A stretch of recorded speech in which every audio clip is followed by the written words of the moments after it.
The Australian economy now rides on the back of a mining truck, with mineral exports fueling the top end of the two-speed economy. Now, a controversial new export industry is being proposed. The plan is to sell millions of tonnes of Victorian brown coal to overseas markets like India and Japan. Greg Hoy reports. After decades feeding the furnaces of 4 giant power stations, producing Australia's cheapest, if most carbon-intensive electricity to deliver 90% of Victoria's needs, many increasingly believe, despite ongoing protests, mining of the brown coalfields of Victoria's Trobe Valley and beyond has barely scratched the surface. It's a resource that if we can find a way to use with reduced emissions, then that's a benefit to Victoria and a benefit to the Victorian and Australian economy. The dream that cleaner technologies can drive development of a brown coal export industry on the scale of the Pilbara is shared by Federal Resources Minister Martin Ferguson and many investors along Melbourne's fine old financial hub of Collins Street. The potential is unbelievable. We will have in Victoria a new Western Australia. But government support for such a notion waves a red rag at the Greens. People want to know what is the way to a sustainable future and more jobs for them, not a way of a politician coming in saying, don't worry about the realities of climate change, we will just give you more mining. Victoria's largest power station, Loy Yang, is in turn fed from the largest open-cut mine in Australia. But it's just a slice of a 430 billion tonne reserve of dirt-cheap brown coal in Victoria, storing more energy, it's said, than the Northwest Shelf. Its high moisture content means brown coal produces 30% more greenhouse gas than black coal. Regardless, government has called for tenders to enable huge new resource allocations. We have an enormous resource in Victoria, and we ought to be looking at ways to use that resource. There's clouds of fine coal dust down here. Loy Yang Mine's 4 giant bucket wheel excavators work 24 hours a day, between them extracting some 31 million tonnes of coal per annum. But this massive mountain of coal will be simply dwarfed by what's being proposed by governments, federal and state, keen to cash in on the world's growing hunger for fuel.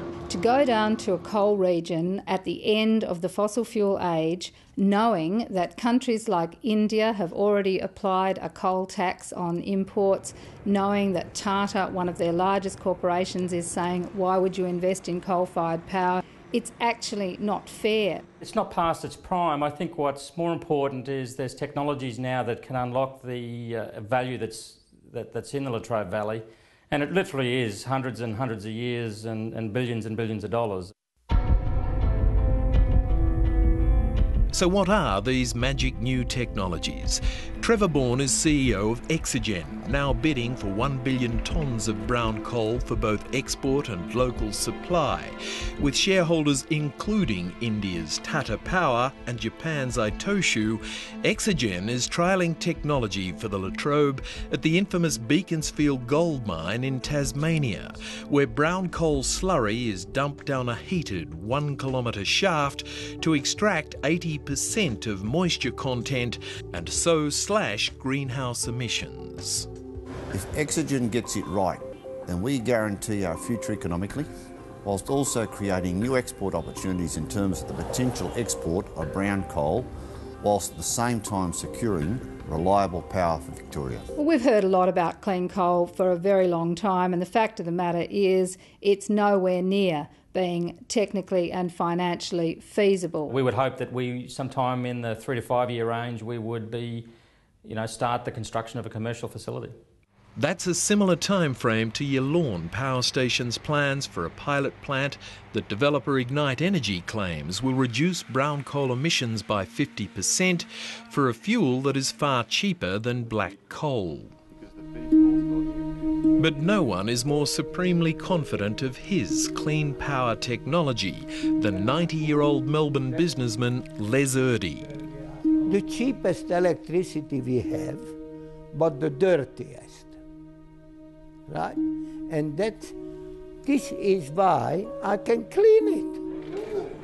A prominent member of Melbourne's Jewish community, Les Erdi is a hotel magnate who's invested many millions in technology developed by Israeli scientists for Australia's Green Earth Energy Limited, which aims to separate the oxygen from brown coal CO2 emissions, then use the remaining carbon as recycled fuel.